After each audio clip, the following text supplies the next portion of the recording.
நேர்களை இன்னும் சில நாட்களில் தேர்தல் அறிவிப்பு அலுவல் பூர்வமாக அதிகாரப்பூர்வமாக இந்திய தேர்தல் ஆணையத்திடமிருந்து வந்துவிடும். தேர்தல் திருவிழா கிட்டத்தட்ட நாட்டிலையும் தமிழ்நாட்டிலையும் தொடங்கியே விட்டது.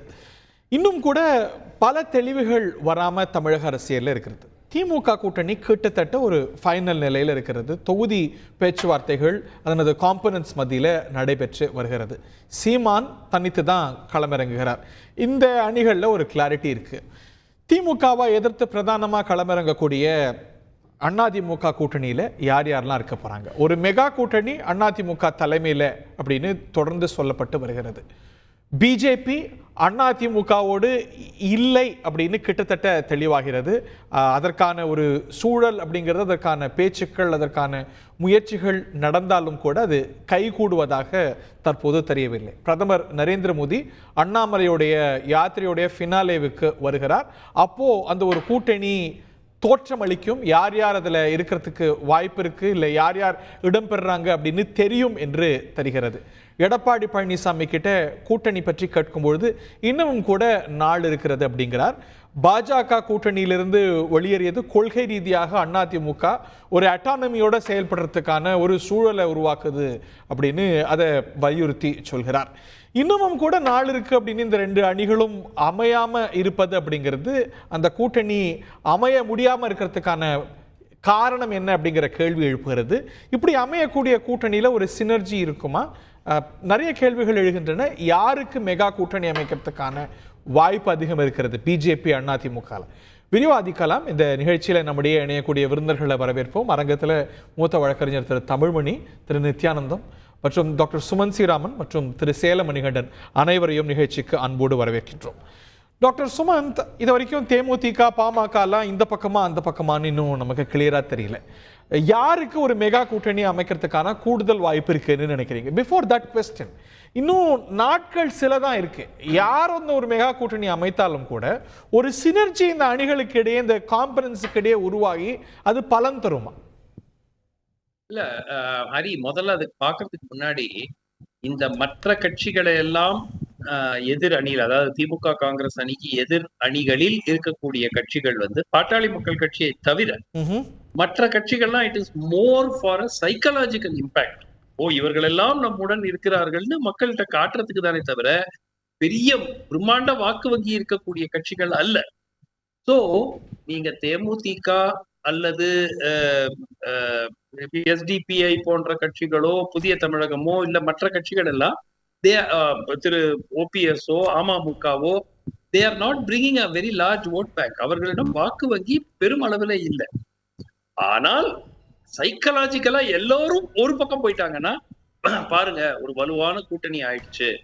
அப்போ திமுக காங்கிரஸ் கூட்டணிக்கு வாக்களிக்க வேண்டாம் என்று இருக்க மனநிலையில இருக்கக்கூடியவர் அந்த பக்கம் சாய்வதற்கான, எந்த பக்கத்துல நிறைய கட்சிகள் இருக்கிறார்களோ அந்த பக்கம் சாய்வதற்கான வாய்ப்புகள் அதிகம். அதுக்குதான் வந்து இந்த போட்டிங்கிறது வந்து அன்டிசைடட் ஓட்டர், ஆன்டி டிஎம்கே அன்டிசைடடா இருக்காங்க பாருங்க. அதிமுகவும் போடலாம் கூட்டணியில, பாஜகவும் போடலாம். அந்த மாதிரி மனநிலையில் இருக்கிறவங்க பார்க்கும்போது இவங்க கூட எல்லா கட்சியும் போயிட்டாங்க, அப்ப திமுக தோற்கடிக்கிறது இவங்க நல்லா இருக்குமோ அப்படிங்கிற ஒரு எண்ணத்துல அந்த பக்கம் போவதற்கான வாய்ப்பு இருக்கிறது. It's more for psychology. Pattali Makkal Katchi வேறு கேஸ். பாட்டாளி மக்கள் கட்சிக்கு 5-6% ஓட் பேங்க் இருக்கு. So that will make a big difference. ஆனால் அவர்களை தாண்டி மற்ற கட்சிகள்லாம் it is purely for psychological impact. இல்ல, அப்படி நம்ம ஒரு கன்க்ளூஷன் வந்துருமா? நீங்க ஒரு அன்டெஸ்டட் ஃபோர்ஸ்னு சொல்லலாம். பட் இந்த எலெக்ஷன்ல அவங்க என்ன இம்பாக்ட் ஏற்படுத்த போறாங்கன்னு, நம்ம அவங்க சேர்றது, அவங்க என்ன வேல்யூ ஆட் பண்றாங்க, these are matters to be looked into closely. இல்ல ஹரி, எல்லா கட்சிகளும், நம்ம பேசுற கட்சிகள் எல்லாமே எக்ஸப்ட் திரு ஓபிஎஸ் அணியை தவிர மற்றவர்கள் எல்லாரும் தேர்தல்களில் பல ஆண்டு காலமாக போட்டியிட்டுக் கொண்டிருக்கிறார்கள். அவர்களுக்கு எந்த அளவு வாக்கு வங்கி இருக்கிறதுங்கிறது எல்லோருக்கும் தெரியும். சோ அதுல வந்து கொஞ்சம் ஒரு 1%, 1% இப்படி அப்படி மாறலாமே தவிர ஒரே அடியா ஒரு 10% கூடுதலா வரப்போகுது அப்படிங்கிற மாதிரி எந்த கட்சியும் இல்லையே. சோ இந்த மற்ற சிறிய கட்சிகள், அதிமுக, பாஜக வளர்ந்து இருக்கிறது. அவர்களுடைய வாக்கு வங்கி இந்த முறை 8-12% வரைக்கும் போகலாம் என்று பரவலாக ஒரு கருத்து இருக்கிறது. ஆனால் மற்ற கட்சிகளை பொறுத்த வரைக்கும் அவர்களுடைய வாக்கு வங்கியில் பெரும் வளர்ச்சி இருக்கிறது என்ற பொது கருத்தும் இல்லை. அவர்களுடைய ட்ராக் ரெக்கார்டை வைத்துக் கொண்டு பார்க்கும் போது அதற்கு கூட எந்த விதமான ஒரு முகாந்திரமும் இல்லை. அதனாலதான் அதிமுகவை பொறுத்த வரைக்கும் அவர்கள் இப்போ ரொம்ப சிம்பிள், பாட்டாளி மக்கள் கட்சி தொண்டர்களும் சரி, தேமுதிக தொண்டர்களும் அவங்க அதிமுகவோட போகணும்னு தான் விருப்பம் தெரிவிச்சிருக்காங்க. தலைமை என்ன முடிவு எடுக்குங்கிறது நமக்கு தெரியாது. அது தலைமை இன்னும் பாஜகவோட போகணும்னு முடிவு எடுக்கலாம். பட் அவர்கள் நடத்திய உட்கட்சி டிஸ்கஷன்ல, கலந்துரையாடல்ல பெரும்பாலான தொண்டர்களும் செகண்ட் ரன் தலைவர்களும் என்ன சொல்லியிருக்காங்கன்னா அதிமுகவோட போறதுதான் பெட்டர் அப்படின்னு திட்டவட்டமாக கூறியிருக்கிறார்கள். தலைவர்கள் என்ன முடிவெடுப்பாங்கன்னு அப்பீல் அதிமுகவுக்கு இந்த காம்பனன்ஸ் மத்தியில் கிட்டத்தட்ட ஒரே குளத்துல தான் ரெண்டு கட்சிகளும் பாஜகவும் அதிமுகவும் மீன் பிடிச்சிட்டு இருக்கிறாங்க, அணிகள் பிடிச்சிட்டு இருக்காங்கன்னு பாக்குறோம். அதிமுகவுக்கு பெட்டர் அப்பீல் அந்த தொண்டர்கள் மத்தியிலே இருக்கு அப்படிங்கிறார். அதிமுக பாஜகவோட ஒரு கிரெடிபிளான ஒரு மெகா கூட்டணி அமைக்கும் பொழுது. அனைவருக்கும் வணக்கம். அதிமுக பாஜக ஒரே அளவுகோலில் பயணித்துக் கொண்டிருக்கிறது என்று சொல்கிறீர்கள். ஒரே அளவுகோலிலே தேர்தலை அணுகுகிறார்கள். இல்லை, ஒரே பூல்ல இருந்து தானே மீன் எடுக்கிறாங்க, இல்ல கூட்டணி கட்சிகள் எடுக்கிறாங்க. ரெண்டு பேருக்குமே ப்ராபபிள் லிஸ்ட்ல அவங்க பேசப்படுறாங்க. அதிமுக கூட்டணிக்கு போறாங்களா இல்ல பாமக கூட்டணிக்கு? அண்ணா திராவிட முன்னேற்ற கழகம் பாரதிய ஜனதா கட்சியோடு ஆட்சியை இழந்த பின்னாலே எந்த தோல்விக்கும் பாஜக தான் காரணம், சிறுபான்மையின் ஓட்டு கிடைக்காததான் காரணம் என்று அவர்கள் சொன்னார்கள்.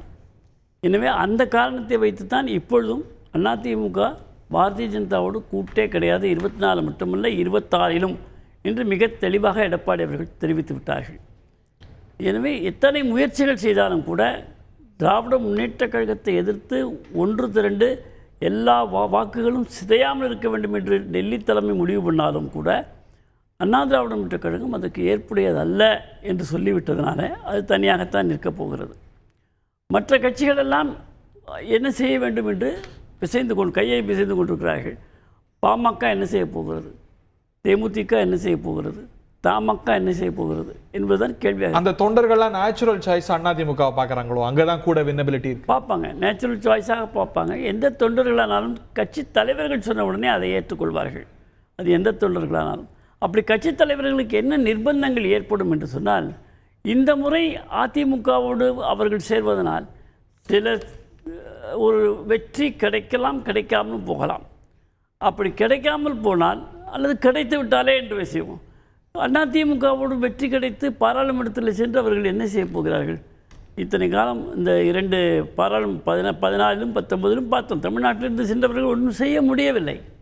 ஆகவே பாஜகவுடன் சேர்ந்து ஒருவேளை வெற்றி பெற்றுவிட்டால் நிச்சயமாக அமைச்சரவையில் இடம்பெறுவதற்கான ஒரு வாய்ப்பு இருக்கிறது என்பதாகத்தான் கட்சி தலைமைகள் கருதும். எந்த கட்சியாக இருந்தாலும் அந்த கட்சி தலைமைகள் கருதும். கொடுத்துருவாங்களா ஒரு எம்பியோ 2 எம்பியோ கொடுப்பாங்களா இல்லையாங்கிறத விட நாம் விரும்புவது என்பது அவர்கள் கொடுக்கிறார்களா இல்லையா என்பது பொறுத்தல்ல, தமிழ்நாட்டிலே வளர்க்க வேண்டும் என்று சொல்லுகின்ற பொழுது மோடி அவர்களுடைய வழிகாட்டுதலின்படி நடக்கக்கூடியவர்கள் மோடியை பிரதமராக முழுமையாக ஏற்றுக்கொள்ளக்கூடியவர்களாக இருப்பார்கள் என்றால் நிச்சயமாக ஒரு அமைச்சர் பதவி ஒரு கட்சிக்கு கிடைக்க வாய்ப்பு இருக்கிறது. அந்த வாய்ப்பு இருக்கிறது என்று அந்த கட்சி, அந்த அட்வான்டேஜ் பிஜேபிக்கு இருக்கு. பிஜேபி ஒரு மத்தியில் போய் செல்வாக்கோட இருக்கு, இல்லை ஒரு அமைச்சராக இருக்கும்போது அமைச்சராகணும்னா பிஜேபி தான். அப்போ மக்களுக்கு ஏதேனும் தொண்டு செய்யலாம் என்ற ஒரு நல்ல நோக்கத்தோடு இருக்கலாம், அதுவும் ஒரு காரணம். இரண்டாவது, வெற்றி பெறவில்லை என்று சொன்னால் அடுத்து 26 எடப்பாடியோடு சேர்ந்து போவதற்கு அவர்களுக்கு யாரும் கையை கட்டி போடும்போது கிடையாது. அந்த சட்டமன்றத்தில் கூட்டணி ஆட்சி ஏற்படுவதற்கான ஏதாவது முயற்சி இருந்தால் அதை செய்வார்கள். அதுதான் ஒரு அரசியல் கட்சியினுடைய தலைமை செய்யக்கூடியது. அதை அந்த கட்சியினுடைய தொண்டர்கள் புரிந்து கொள்வார்கள், அந்த கட்சி தலைமையை ஆதரிப்பார்கள்.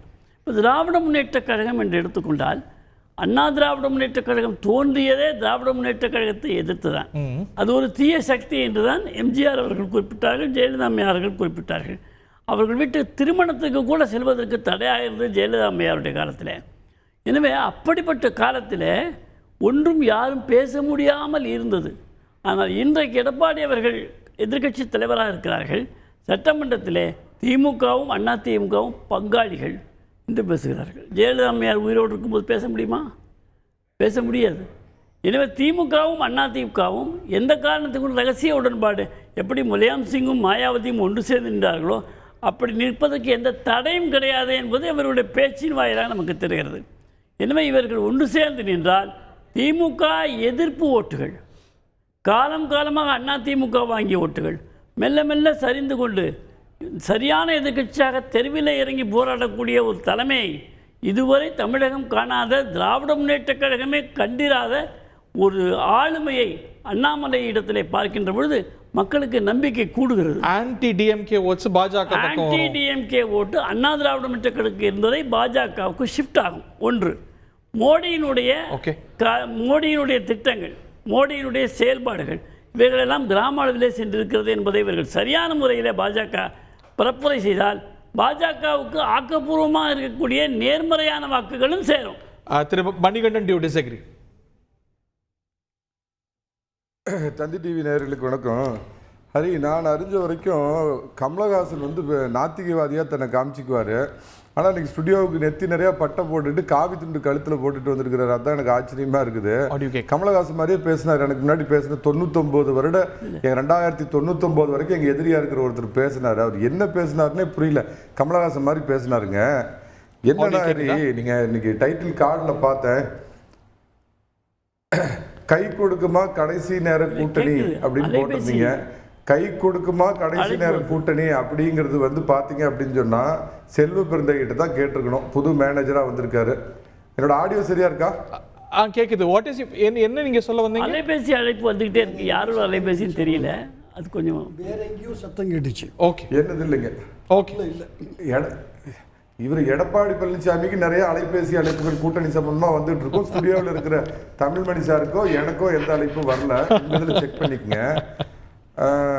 நீங்க ஹரி ஒன்று சொல்லிடுறேன், கை கொடுக்குமா கடைசி வந்துச்சுன்னா அனௌன்ஸ் பண்ணிருக்க வேண்டியதானே சார்?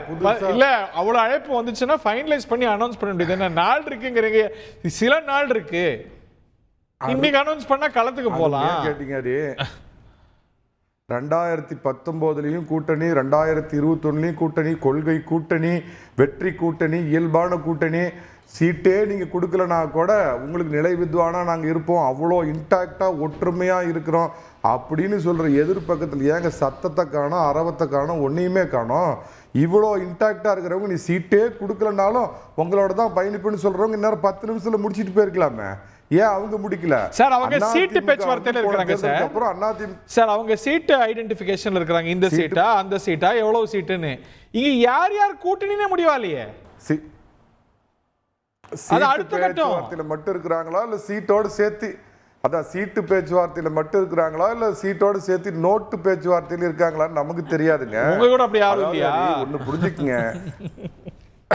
நாங்க வந்து அதாங்க 10 கோடி 15 கோடி கொடுத்தது யாருங்க? அதிமுக யாரையாவது கூப்பிட்டு 10 கோடி கொடுத்து வாப்பா கூட்டணிக்குன்னு கூப்பிட்டு கேள்விப்பட்டிருக்கிறீங்களா? இல்லை 15 கோடி கொடுத்து கூட்டணிக்கு வா அப்படின்னு கேள்விப்பட்டிருக்கிறீங்களா? எங்களோட வந்தால் நல்ல வாழ்க்கை கிடைக்கும், அங்கே போனீங்க அப்படின்னு சொன்னால் உங்களுக்கு பெரிய அளவில் பணம் கிடைக்குங்கிறவங்க அங்கே போவாங்க. விஷயத்துக்கு வரங்க. அதாவது என்னன்னா, இப்போ தான் நீங்கள் 2 நாளைக்கு முன்னாடி வந்து இந்த 350 கோடி ரூபாய்க்கு தேர்தல் ஜாதகம் பார்ப்பாரு பிரசாந்த் கிஷோர் பாண்டே, அவரை பார்த்துட்டு வந்தீங்களே நீங்கள், தந்தி டிவி சார்பாக போய் பேட்டிலாம் எடுத்தீங்களே, அவர்கிட்ட கேட்டிருக்கலாமே கை கொடுக்குமா கடைசி நேர கூட்டணி அப்படின்னு அவர்கிட்ட கேட்டிருந்தீங்கன்னா அவர் ஏதாவது ஜோசியம் சொல்லியிருப்பார்னு நினைக்கிறேங்க. அதாவது ஒன்று புரிஞ்சுக்குங்க, இந்த 2024 பாராளுமன்ற தேர்தல் கூட்டணி என்பது 2026 நடக்க போகும் தமிழக சட்டமன்ற தேர்தலை மனதில் வச்சுத்தான் இந்த கூட்டணி அமையும் அப்படிங்கிறத முதல்ல புரிஞ்சுக்குங்க. 2வது, இன்றளவும் தமிழகத்தினுடைய ஒரு பொறுப்புள்ள எதிர்க்கட்சி தலைவர் பொதுச் செயலாளராக இருக்கக்கூடிய எடப்பாடி பழனிசாமி அதிமுக தலைமையில் ஒரு மெகா கூட்டணி அமையும் அப்படின்னு சொன்னார்னா நாளைக்கு அதுக்கு கேள்விக்குரியவராக்க மாட்டாங்களா அவரை?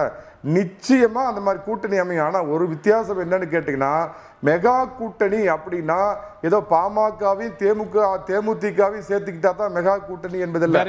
நம்பர்ஸ் எவ்வளோ பேர் இதில் வரப்போறாங்க அப்படிங்கிற நம்பர்ஸ் அடிப்படையில் நான் சொல்றேங்க. உங்களுக்கு ஒரு இது நல்லா கவனிச்சு பார்த்தீங்களா, இந்த கமலஹாசன் கயாஸ் தியரின்னு ஒன்று சொல்லுவார். கயாஸ் தியரி ஒர்க் அவுட் ஆயிருக்குது பார்த்தீங்களா? இப்போ செல்வ பெருந்தகை தமிழக காங்கிரஸ் கமிட்டி தலைவராக போட்ட உடனே அந்த கூட்டணியில் இருக்கிற திருமாவளவன் இது வரைக்கும் அவரை வாழ்த்தி பேசல. கயாஸ் தியரி ஒர்க் அவுட் ஆகுதுங்களா? இது வரைக்கும் வாழ்த்தி ஒரு ட்வீட் கூட போடல, தோழமை பாராட்டு கூட அவர் தெரிவிக்கல, தோழமை சுட்டுதல் கூட இல்லை அப்படிங்கிறதெல்லாம் இருக்குது. நல்லா தெரிஞ்சுக்கங்க, 2 மருத்துவரும் வரலாம், டாக்டரேட் பட்டம் வாங்கின டாக்டரும் வரலாம், ஏசி வரலாம், ஜானு வரலாம், வாசமும் வரலாம், வேந்தரும் வரலாம். என்னன்னா இவங்களை நம்பி அவங்கள இலவு காத்த கிளி மாதிரி பாவம் சார் நடையா நடந்துட்டு பல பேர் பாஜக பக்கம் போக வாய்ப்பு இருக்கு சார். நடந்துட்டு இருக்கு. எப்படி சார் போவாங்க? அங்க போனா 100% கேரண்டி டெபாசிட் காலி.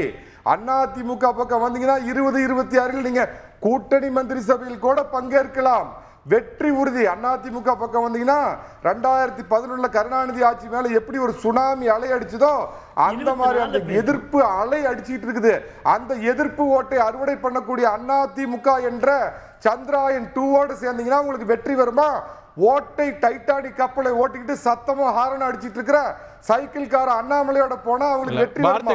இதெல்லாம் சிந்திக்க மாட்டாரா மருத்துவரையா? இதெல்லாம் சிந்திக்க மாட்டாரா கேப்டன்? எழுதி வச்சுக்கங்க, நிச்சயமா மெகா கூட்டணி அமையும். இன்னொன்னு சொல்லிடுறேன், அதிமுகவுக்கு 3 சாதகமான விஷயங்கள் இருக்குது. மாநிலத்தில் அடிக்கிற சுனாமி எதிர்ப்புகளை அந்த இது அப்படியே வாக்கு டிரான்ஸ்பர் ஆக போகுது. 10 வருட பாஜக ஆட்சியின் எதிர்ப்பு ஓட்டுகளும் வரப்போகுது. மத சிறுபான்மையினர் ஓட்டும் அதிமுக வரப்போகுது. சோ ஜெயிக்கிற இந்த சந்திராயன் 2 பக்கம் வருவாங்களா, ஓட்ட டைட்டானிக் பக்கம் போவாங்களா? எடப்பாடி அவர்கள் டெல்லியிலே சென்று மோடியினுடைய அருகிலே அமர்ந்து கொண்டிருக்கின்ற வரையிலே மோடியை மதித்தார்கள். நம்முடைய அடுத்த பிரதமர் 3வது முறை மோடி தான் என்று சொன்னவர் எடப்பாடி. எடப்பாடி 330 சீட் வரும்னு சொன்னார்ல மணிகண்டன், எடப்பாடி சொன்னார்கள். ஆனால் அங்கே அவர்களுடைய கூட்டணி எத்தனை இடங்கள் என்பதற்கான ஏதோ பிரச்சனைகள் ஏற்பட்டு இங்கு வந்த பின்னாலே ஒரு மைனாரிட்டி சிறுபான்மையினர் என்ற ஒரு லேபிளை போட்டு அவர்கள் விலகி இருக்கின்றார்கள். இதுதான் உண்மையான நிலை. தமிழ் மக்கள் நன்றாக அறிவார்கள். 26 பற்றி அவர் பேசிகிட்டு இருக்கார். நான் முன்னாடியே என்னுடைய முதல் சுற்று சொன்னேன், 24 பாஜகவோடு சேர்ந்து ஒருவேளை வெற்றி கிடைத்து விட்டால் அவர்களுக்கு மந்திரி சபையில் இடம் கிடைக்கும் என்ற நம்பிக்கை அந்த கட்சி தலைமைக்கு இருக்கும். ஆனால் தோற்றுவிட்டால் 26 மீண்டும் எடப்பாடியோடு சேர்ந்து அவர்கள் சட்டமன்றத்திலே கூட்டணி ஆட்சி அமைப்பதற்கான முயற்சியும் செய்வதற்கு நினைக்க மாட்டாங்களா? அந்த அளவுக்கு எடப்பாடி அவர்கள் ஈரோடு கிழக்கிலே நாம் பார்த்தோம், எல்லோரும் சேர்ந்து வாக்கு போட்டாலும் கூட வெற்றி பெற முடியாத சூழ்நிலையில் எடப்பாடி இருக்கின்றார்கள் என்பதை நாம் புரிந்து கொள்ள வேண்டும். இப்படி இருக்கும்போது எடப்பாடியால ஒரு மெகா கூட்டணியை, ஒரு கிரெடிபிள் அலையன்ஸை உருவாக்க முடியும் நினைக்கிறீங்களா திரு தமிழ்மணி? உருவாயிட்டதாக நான் கருதுறேன். உருவாயிட்டதா? ஆமாம் சார். என்ன சொல்றீங்க? எவிடன்ஸ் வேணும். என்னுடைய அசம்ஷன் உருவாயிடுச்சுன்னு நான் அசெப்ட் பண்றேன். எவிடன்ஸ் தான் சொல்றேன். இன்னைக்கு என்ன பண்ணார் ஜி.கே. மணி சட்டசபையில்? அவங்க கூட இல்லை பாஜக கூட கூட்டிருக்கும்னு நினைச்சிருந்தாருனால் இவ்வளவு பெரிய போல்டு ஸ்டாண்டை எடுத்திருக்க மாட்டார். தயவு செஞ்சு இன்னைக்கு ஒருத்தர் எப்படி நடந்துக்கிறாங்கிறத பொறுத்து தான் சாயங்காலம் என்ன செய்வான், நான் ஒரு சமிக்கைன்னு பார்க்குறீங்க. மிகப்பெரிய சமிக்கைன்னு பார்க்குறேன். இன்னொன்று, சகோதரர் சொல்கிற மாதிரி ஒவ்வொரு ஸ்டேட்லேயும் உதிரி கட்சிகளுக்கு 2 மந்திரி கொடுத்தால் பாஜக மினிஸ்டரே கொடுக்க முடியாது. வாசன் கிட்டத்தட்ட கோட்டு தச்சு அவர் ரெடி ஆகிட்டார், நம்ம மந்திரியாக போகிறோம்.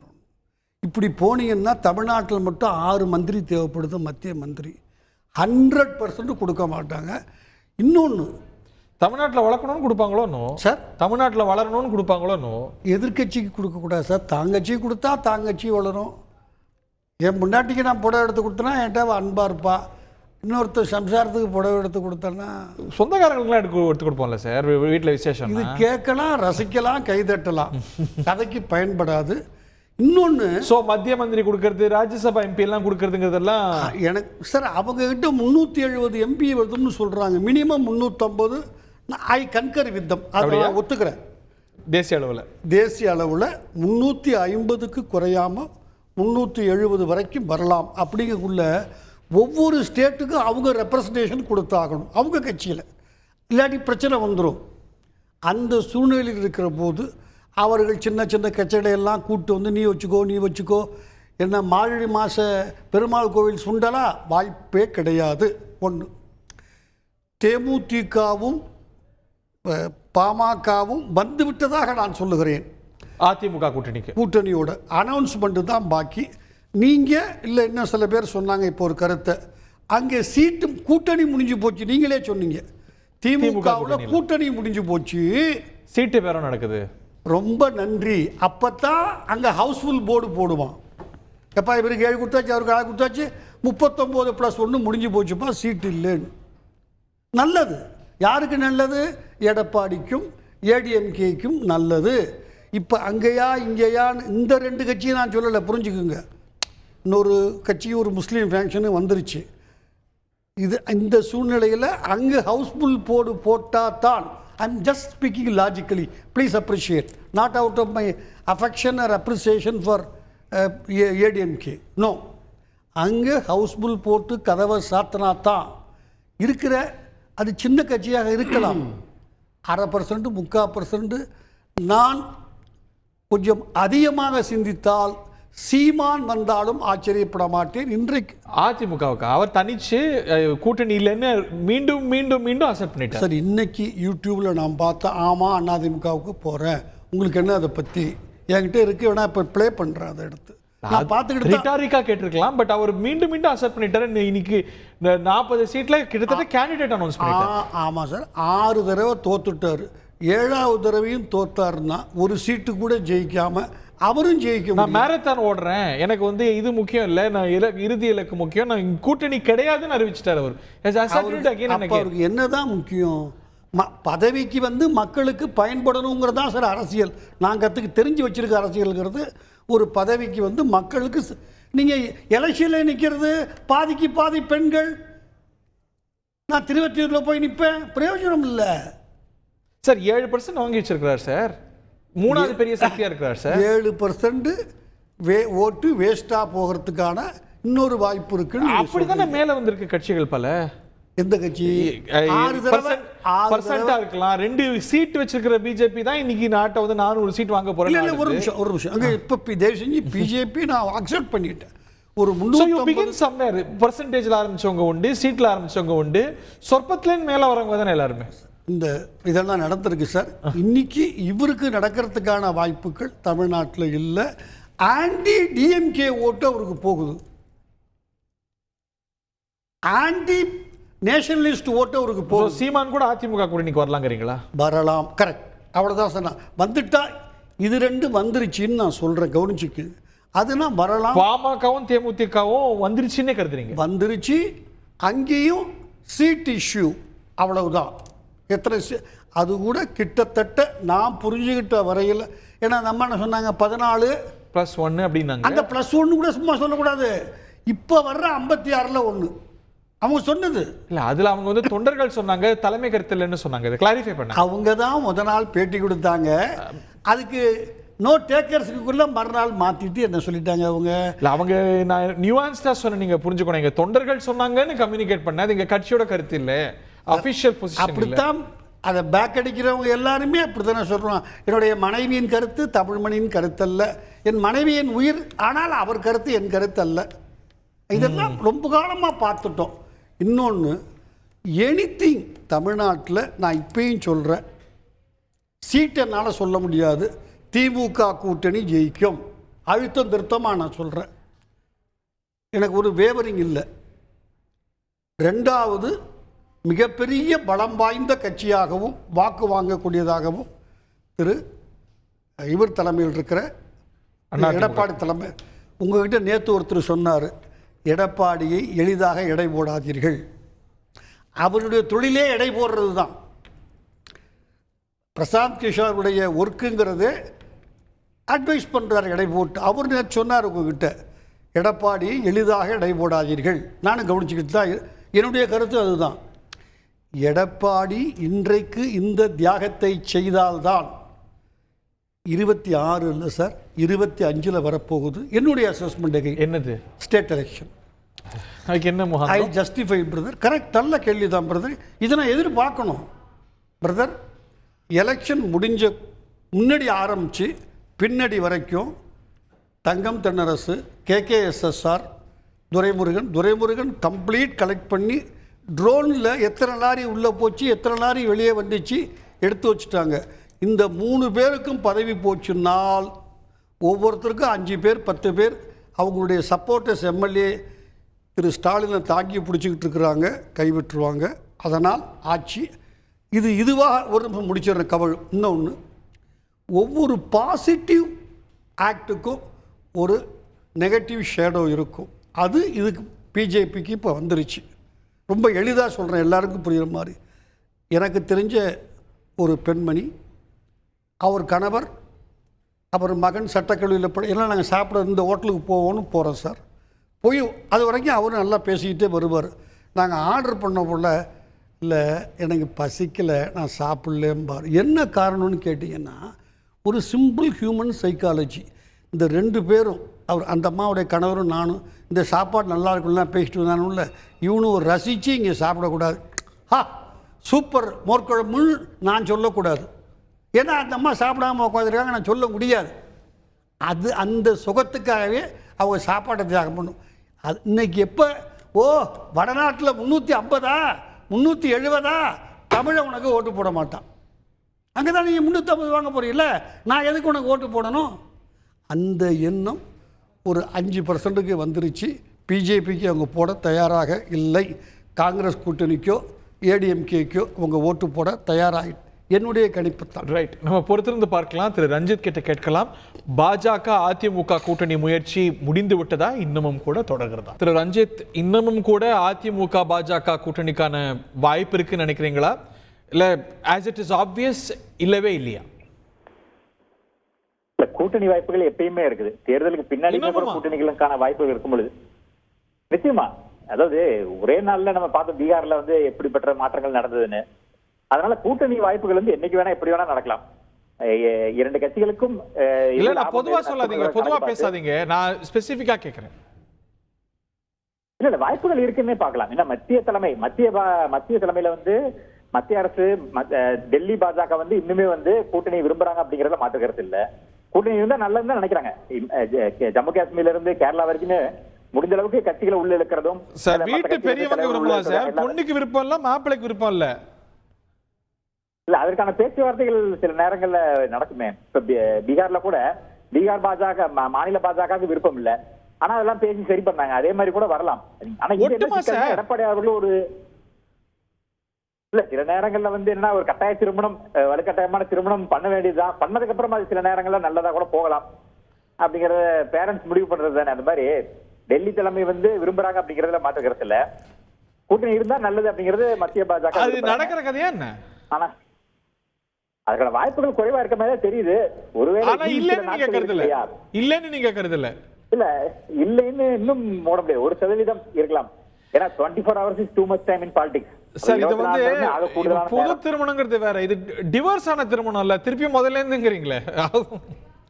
இல்ல, டிவோர்ஸ்ங்கிறது இல்ல, சில நேரங்கள்ல டிவோர்ஸ் ஆனா கூட பிரிஞ்சிருக்கும் பொழுது.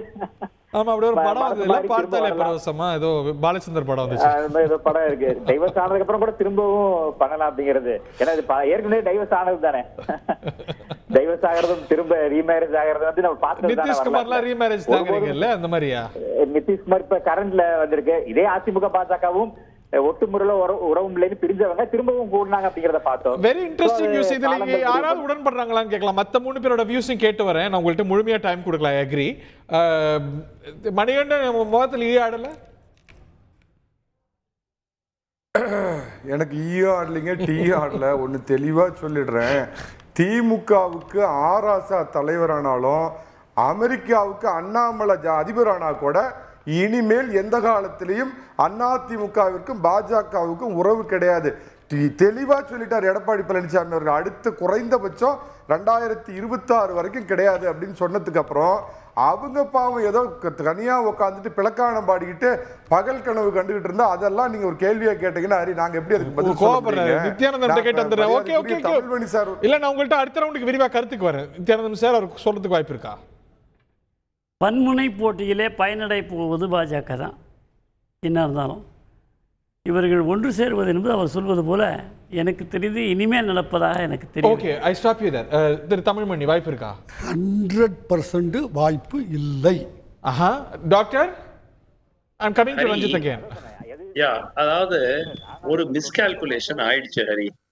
இது எதனால அந்த மிஸ்கால்குலேஷன் நடந்தது? பாஜக ஹை கமாண்ட் அதாவது இந்த கூட்டணி முறிந்தே இருக்காது. அட்லீஸ்ட் 24 பாராளுமன்ற தேர்தல் வரைக்கும் அதிமுகவுக்கு இந்த கூட்டணியை முறிப்பதில் எந்த எண்ணமும் இல்லை. மேபி 24க்கு பிறகு முறிஞ்சிருக்கலாம், அது வேற விஷயம்.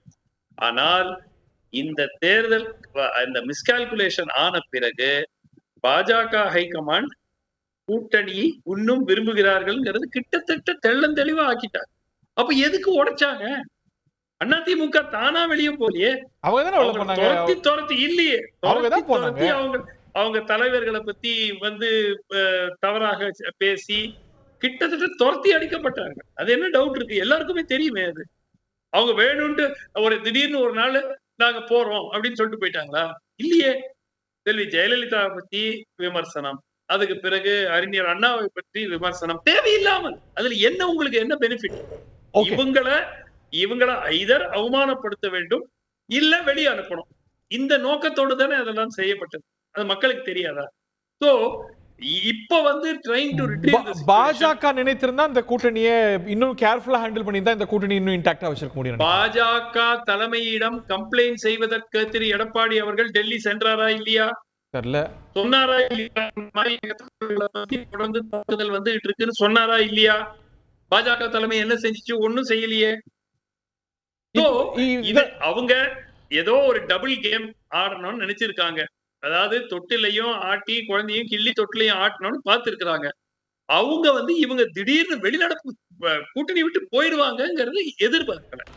இப்ப கூட்டணி விட்டு போன அப்புறம் சரி திருப்பி கூப்பிட்டுக்கலாம் அப்படிங்கிற மாதிரி பாக்குறாங்க. ஆனா இனிமேல் அதிமுக வர மூட்ல ரஞ்சித் பொன் வீட்டார், பிள்ளை வீட்டார், அக்கம் பக்கம் சுற்றத்தார் எல்லாரும் இல்லைன்ட்டாங்களே. பொண்ணோட மனசுல என்ன இருக்குங்கிறது தெரியணும் இல்லையா? பொண்ணுக்கு என்ன தேவைங்கிறத பாக்கணும். இப்ப அந்த மாதிரி நான் என்ன சொல்றேன்னா, இப்ப அதிமுக என்ன லாபம்னு இன்றைய தேர்தல்ல 2024 கூட்டணியால எடப்பாடி அவர்களுக்கு எந்த லாபமும் இல்ல. அவரோட இலக்கு 2026 தான். அது தெள்ள தெளிவா தெரியுது. ஆனாலும் ஒருவேளை யாருக்கு முன்னாடியே இந்த ஒரு ஏன்னா பல மாநிலங்கள்ல தேர்தல் வரப்போகுது, ஆந்திரா, ஒடிசா போன்ற மாநிலங்கள்ல.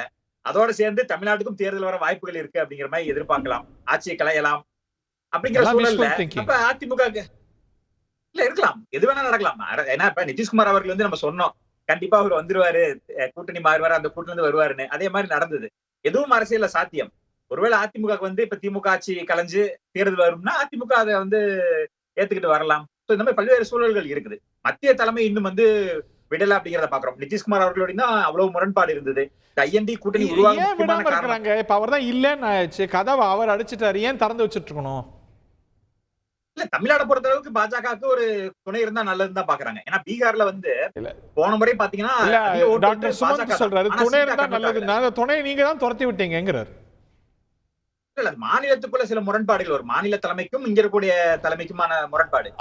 பாஜக வந்து அதை இப்பவே நாகேந்திரன் அவர்கள் தொண்டர்கள் விரும்புகிறார்கள் நேத்து சொல்றாரு. என்ன சொல்றாரு?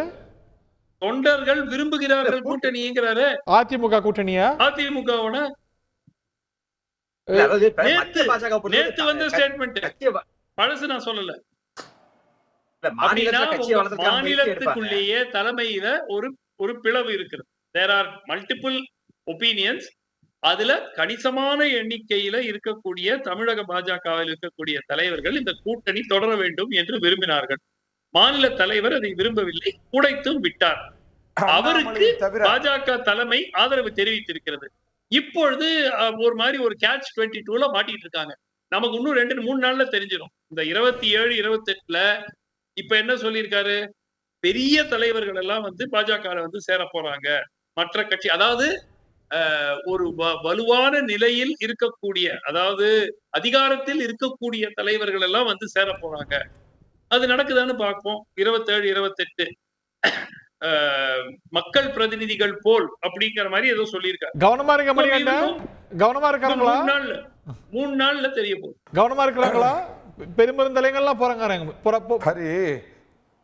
ஹரி ஒரு 10 நாளைக்கு முன்னாடி ஓல்டு ஏஜ் பென்ஷன் வாங்குற அந்த ஓஏபி வாங்குற 14 ஓபிஎஸ்ங்களை கொண்டு போய் டெல்லியில சேர்த்துட்டு ஆஹா பார்த்தல அப்படின்னு சொல்லி அவர் ஷோ காமிச்சாருங்க. நான் ஒன்று சொல்லிடுறாரு, நல்லா புரிஞ்சுக்க. சுமன் சொன்னதில் ஒரு தொடர்ச்சியாக ஒரு விஷயம் சொல்லிடுறேன். 2024 நாங்கள் வேண்டும் மோடி மீண்டும் மோடின்னு கேட்கணுமா? ஆனால் 2026 வேண்டும் சாமி மீண்டும் சாமி எடப்பாடி பழனிசாமின்னு சொன்னால் அது சொல்ல முடியாதுங்க. நான் நல்லா ஒன்று புரிஞ்சுக்கங்க. தமிழில் ஒரு பழமொழி சொல்லுவாங்க, தலை வாழை ஆட்டலாம், வாள் தலையாட்டக்கூடாது. மத்திய பிஜேபி அதிமுகவோடு இணக்கமாக செல்லத்தான் விரும்பியது. ஆனால் தான் தோன்றித்தனமாக இங்க இருக்கிற ஒரு அரசியல் எல்போர்டு, அவர் தான் இந்த கூட்டணி முறிவுக்கு ஒரு முக்கியமான காரணம். அவர் என்ன பண்ணார்னா, இப்படி எல்லாம் பண்ண அதிமுக நாம வைக்கிற டிராப்ல விழுந்துருவாங்க, நாம ஒரு ஆக பெரும் தலைவன், ஆகா பாத்தியா சிபி ராதாகிருஷ்ணன், பொன் ராதாகிருஷ்ணன், இலகணேசன், KN லட்சுமணன், தமிழிசை சவுந்தரராஜன், முருகன், இவங்க யாரும் சாதிக்காத பெரிய சாதனை நாம பண்ணலாம் அப்படின்னு ராங் இன்புட்ஸை கொடுத்து அதுல கொஞ்சம் மயங்கி போய் ஓங்கி மண்டையில குட்டாம மத்திய தலைமை அமைதியா இருந்ததுனால தான் அதிமுக வெளியே வந்ததுக்கு முழு காரணம். இன்னைக்கு என்னடா நம்ம போட்ட கணக்கெல்லாம் தப்பி போச்ச, கூட வர்றதுக்கு யாருமே நாதி இல்லையே அப்படின்னு மத்திய பாஜக என்ன யோசிக்குது. ஆனா இதுக்கு எல்லாத்துக்கும் நந்தவனத்தில் ஒரு ஆண்டி அப்படின்னு ஒரு சொல்லுவாங்களா, அந்த மாதிரி இதை போட்டு உடைத்தவர் இந்த அரசியல் எல்போடுங்க. நான் இன்னொன்னு சொல்றேன், மீண்டும் வரேன். அண்ணாமலை அவர்கள் எல்போர்டு ஏற்றுக்கொள்கிறேன், அவருடைய குற்றச்சாட்டு ஒப்புக்கொள்கிறேன். ஏன் அப்படின்னு சொன்னால், எல்போர்டுனா லேர்னர்ஸ், படிக்கக்கூடியவர்கள். ஆனால் படித்து தன்முனைப்போடு அதை செய்து அதில் வெற்றி காண்பது தான் வெற்றி.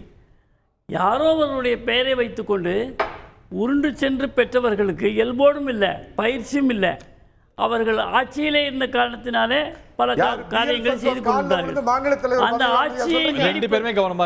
ஆட்சியை நீடிப்பதற்கு மத்திய அரசு எந்த அளவிற்கு, பாஜக அரசு எந்த அளவிற்கு உதவியது என்பது நாடறியும். BL சந்தோஷ் கால்ல விழுந்து ரஜினிகாந்த் வீட்டுக்கு போயிட்டு அங்க ரஜினி கட்சி ஆரம்பிக்கணும்னு BL சந்தோஷ் அண்ணாமலை அவர்கள், அண்ணாமலை இருங்க, நீங்க பேசும்போது நான் குறுக்கிடவே இல்லை. எல்போர்டுன்னு சொல்லிட்டீங்க, நான் ஒன்றுமே குறுக்கிடல, அதுக்கான பதில் தான் சொல்லிட்டு இருக்கிறேன். அதனால் படித்து பயிற்சி பெற்று வருவதில் எந்த தவறும் இல்லை, அதை அவர் செய்து கொண்டிருக்கிறார். இன்றைக்கு தமிழகத்தில் எந்த பின்னணியுமே இல்லாமல் சந்தோஷ் காலில் விழலாம். சந்தோஷ் தமிழ்நாட்டில் யாருக்கு தெரியும்? ஜெயலலிதாவை தெரியாதா? சின்னம்மாவை தெரியாதா? ஆக சந்தோஷ் காலில் விழுந்தனால தமிழ்நாட்டில் கட்சி வளர்த்துற முடியும்னு கிடையாது. இவர் பயிற்சி எடுத்து அவர் தன்னுடைய ஆளுமையை நிரூபித்து தமிழ்நாட்டில் இன்றைக்கு இதுகாரும் பாரதிய ஜனதா கட்சியினுடைய தலைவர்கள், மூத்த தலைவர்கள் எல்லாம் நாங்கள் மதித்து நாங்கள் ஒன்றாக சேர்ந்து உழைத்த தலைவர்களெல்லாம் சாதிக்க முடியாததை அண்ணாமலை அவர்கள் சாதித்துக் கொண்டிருக்கிறார் என்பதுதான் நிதர்சனமான உண்மை. தமிழ்மணி சார், இந்த கூட்டணி தோத்து போனதுக்கு பாஜக தான் முழுக்க முழுக்க காரணம். It could have worked. 100% mistake by பாஜக. ஒரு விஷயத்தை எல்லாரும் மறந்து இல்லை விட்டுட்டோம். செப்டம்பரில் 3rd வீக்கில் எடப்பாடி இதை அனௌன்ஸ் பண்ணார், நின்று போச்சு, கிடையாது எங்களுக்குள்ள. அதுக்கு முதல்ல அவர் அவசரப்பட்டுல 3 அமைச்சர்களை ஒரு பக்கத்து மாநிலத்தில் ஏர்போர்ட்டில் ஏறி போக சொன்னார். எல்லாருக்கும் தெரியுமா சார், என்ன மறைபொருள் இல்லையே, அதில் போய் பேச சொன்னார். அவங்க நட்டாவை போய் பார்த்தாங்க. அன்னைக்கு திரு மோடியோ இல்லை கதவை திறந்து கையில் பிடிச்சி காத்துக்கிட்டு இருக்கிறாரு அவரோ, எப்பா எங்கே வந்தீங்க, என்ன விஷயம், வாங்க உட்காந்து பேசுவோன்னு சொல்லியிருக்கணும். அதை அன்னைக்கு செய்திருந்தாங்கன்னா செட்டில் பண்ணியிருக்கலாம். யார் ஆப்பர்ச்சுனிட்டியை எடப்பாடி அவசரப்பட்டு எடுத்தோம் கவிழ்த்தோன்னு பண்ணலை. 3 மந்திரியை, மூத்த மந்திரிகளை அனுப்பிச்சு, எல்லாருக்கும் தெரியும். இது அதை கூட கிண்டலாம், திட்டுத்தரமா ஏன் இன்னொரு ஸ்டேட்டில் போய் போனாங்க, போனோம், உண்மைதான். ஏன் அவங்க மரியாதை காப்பாற்றணுங்கிறதுக்காக. இன்னைக்கு என்ன ஆச்சு? சரி, ஏன் இவர் செப்டம்பர் 3rd வீக்கில் அவர் முடிவு எடுத்துட்டார். அவங்க கட்சி ரெசல்யூஷன் போட்டாங்க. 21 27 டேட் ஞாபகம், 22 ஞாபகம் இல்லை. அதுக்கு பிறகு நேற்று வரைக்கும் வாங்க வாங்க 1967 2024 வரைக்கும் கூட்டு தமிழ்நாட்டில் கம்போசிஷன் மாறி இருக்கலாம்.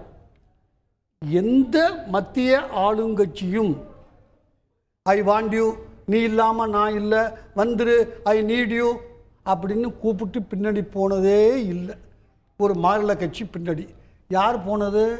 சர்வ வல்லமையும் அதிகாரமும் படைத்த திரு அமித்ஷா, அவர் ஹோம் மினிஸ்டர், அவர் கையில் இன்டெலிஜென்ஸ் இருக்குது.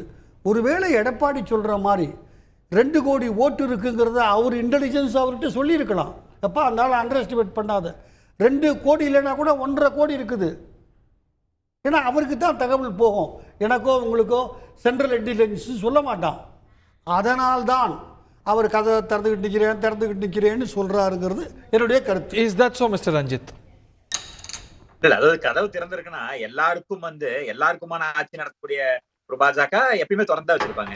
நீங்க ஜம்மு காஷ்மீர்ல நேஷனல் கான்ஃபரன்ஸ் வந்தாலுமே ஏத்துக்க தயாரா தான் இருக்காங்க. அங்க இருந்து முக்கிய தலைவர்கள் வந்தாங்க, அவர்களை ஏத்துக்காம இல்லையே. இன்னைக்கு ஒமர் அப்துல்லா, ஃபரூக் அப்துல்லான்னு யார் வந்தாலும் சரி, யாரா இருந்தாலும் சேர்த்துறாங்க. இன்னைக்கு கேரளால இருந்து பிசி ஜார்ஜ் வராங்க, அந்தோனி அவர்களோட மகன் ஏகே அந்தோனி ஒரு மகன் வந்தாங்க. எல்லாரையுமே மதத்தையும் அப்பாற்பட்டு ஜாதிக்கு அப்பாற்பட்டு எல்லாத்தையும் சேர்த்துருக்காங்க. எனக்கு தேவை 400 யார் வந்தாலும் அப்படி இல்ல, மக்களுக்கு நல்லது செய்யக்கூடிய எண்ணத்தோட பாஜகவோட சேர்ந்து தேசிய சிந்தனையோட வரணும். தேசத்துக்கு எதிரான யாரையுமே பாஜக சேர்த்தாது அப்படிங்கறதுல மாற்றுக்கிறது இல்ல. ஊழல் செய்யறது தேசத்துக்கு எதிராக இருக்கிறது, இதே பாஜக ஒருபோதும் ஏத்துக்கிறது இல்ல. பாஜக என்ன சார், அஜித் பவார் எந்த கேட்டகரியில? அஜித் பவார் உங்க டெபுட்டி சீஃப் மினிஸ்டரா வச்சிருக்கீங்களே மகாராஷ்டிரால, அது உங்களுக்கு தெரியலையா? நிச்சயமா அஜித் பவார் அவர் மீது குற்றச்சாட்டு வைத்தது யாரு? ஊழல் முதலை என்று குற்றச்சாட்டு வைத்தது யாரு? எந்த கட்சி வச்சாங்க? என்சிபி மேல ஊழல் குற்றச்சாட்டு வைக்கப்பட்டது. அஜித் பவார் மீது அஜித் பவார் மீது குற்றச்சாட்டு வைத்தவர் தேவேந்திர பட்னவிஸ். நீங்க போய் தயவு செய்து வீடியோ இப்ப கூட இருக்கு, அந்த சக்கி வீடியோ அகில இந்திய அளவுல அது ஃபேமஸ் ஆச்சு. இப்போ அந்த அஜித் பவார் தான் டெப்யூட்டி மினிஸ்டர். இல்ல, மோடி அவர்களும் அமித்ஷா அவர்களும் எங்கேயுமே அஜித் பவார் அவர்கள் மேல தனிப்பட்ட முறையில எங்கேயுமே அவர்கள் சொல்லல. அதே மாதிரி வழக்கு இருந்தது உண்மைதான். வழக்கு ஒரு நிமிஷம் பிரதமர் அஜித் பவார் மீது குற்றச்சாட்டு வைக்கலையா? சொன்னாரே தவிர எந்த மீட்டிங்ல சொல்லட்டுமா? இல்ல, பேர் சொன்னார். இல்ல, என்சிபி தான் சொன்னாரு, பேர் சொன்னார். இல்லங்க, அஜித் பவார் இல்ல மிக பெரிய ஊழல்வாதி என்று பிரதமர் அவர்கள் பல முறை தேர்தல் பிரச்சார கூட்டத்திலேயே பேசியிருக்காரு. இல்ல, அவர் என்சிபி கட்சியை தான் சொன்னார். என்சிபி ஊழல் கட்சின்னு சொன்னாரு. என்சிபில இருக்கக்கூடிய ஊழல்வாதிகள் சொன்னாரு. அஜித் பவார் அவர்களை தனிப்பட்ட முறையில சொன்னாரு. இல்ல, அத என்சிபில இருக்க சில பேர் ஊழல் இருக்காங்க, இல்லன்றத மறுக்கிறதுக்கு இல்ல. எல்லா கட்சியிலுமே சில ஊழல்வாதிகள் இருக்காங்க சொன்னார் சார். அப்புறம் கூட்டணி வச்சிருக்காங்க, அதுதான் என்சிபி ஆயிடுச்சு. அதான் சார், அந்த ஊழல் இருந்து வெளிய அஜித் பவார். அதான் அந்த மாதிரி சொல்லும்போது இப்ப வாஷிங் மிஷினா இல்ல, அதுதான் சொல்றேன் இல்லையா, இப்ப எந்த குற்றச்சாட்டும் நிரூபிக்கப்படல இல்லையா? சரி, ஓகே, நம்ம சப்ஜெக்ட் வருவோம். பாயிண்ட் மேட், ரெண்டு பேரும் கருத்து சொல்லுங்க. அந்த மாதிரி நிச்சயமா இப்ப அதிமுகவை பொறுத்தளவுக்கு இன்னைக்கு அவங்க கூட்டணியில பல்வேறு காரணங்களை சொல்லி வெளியே போயிருக்காங்க. அந்த காரணங்கள் சரி செய்யப்பட்டா மீண்டும் அவர்கள் வரதுக்கான வாய்ப்பு இருக்கு. டைம் இருக்கா? அது எவ்வளவு கசப்பு? ஒரு நாள் அது எல்லாமே நடந்தது. நிதிஷ்குமார் அவர்களும் தான் பாஜக எதிராக ஐஎன்டின்ற கூட்டணியே உருவாக்கினார். அங்க சுமூகமா போகலையா? பீகார்லயே அது சாத்தியப்பட்டது இல்லையா? எல்லாமே வாய்ப்புகள் இருக்கு. இப்ப செப்டம்பர் மாசம் அதுக்கான முடிவெடுக்க வேண்டிய அவசியம் இல்ல. அன்னைக்கு கூட்டணி பிரச்சனைகள், ஏன்னா அன்னைக்கு அந்த தேவை இல்ல. அன்னைக்கு டிசம்பர்ல முக்கியமான 5 மாநில தேர்தல் வந்துச்சு. அதனால அதுல அவங்க கவனம் கொடுத்தாங்க. பேசிக்கலாம், பிறகு பேசிக்கலாம் வச்சிருந்தாங்க. இன்னைக்கு இருக்கு, இன்னைக்கு ஒரு நாள் போதும். 1 மணி நேரம் உட்காந்து பேசினாங்கன்னா முக்கிய தலைவர்கள் முடிவெடுத்து சமரசம் வரலாம். அதிமுக எது லாபம் எது நஷ்டம் அவங்க கணக்கிட்டு அவங்களுக்கு லாபம் அதிகமா இருந்தா அந்த கூட்டணியில சேர்ந்து பயணிப்பாங்க. அதற்கு அவங்க வைக்கக்கூடிய டிமாண்ட பொறுத்து இருக்குது. அவர்கள் சில டிமாண்ட் வைக்கலாம். அந்த டிமாண்ட் எடுத்துக்கும் பொழுது வாய்ப்புகள் இருக்கு. Point taken. யாரோட இறுதியான கருத்தையும் கேட்க விரும்புறேன். திரு தமிழ்மணி தொடங்க சார். 2 விஷயம் சார், சுருக்கமா. என்னுடைய அபிப்பிராயத்தில் அதிமுக அல்லது எடப்பாடி தலைமையில் பாமகவும் தேமுதிகவும் இன்னொரு கட்சியும் சேர வாய்ப்பு இருக்கு. இன்னொரு கட்சினா இந்த ஒரு 3-4 சின்ன சின்ன கட்சிகள் இருக்கு, அதில் ஒன்று பேர் வேண்டாம். ஓகே. அந்த சூழ்நிலையில் பிஜேபியை விட மிக மிக குறைச்சலாக 10% ஓட்டு அதிமுக கூட வாங்கும். திரு எடப்பாடி பழனிசாமி கடைசியாக சொன்னது ஸ்டேட்டிஸ்டிக்ஸ் கொடுத்து மிக எளிதாக 7 சீட்டு நாங்கள் ஜெயிப்போம். அவருடைய கடைசி ஸ்பீச் அதுதான். இவங்க ஒருவேளை மோடி கன்னியாகுமரியில் நின்னா ஜெயிக்கலாம்.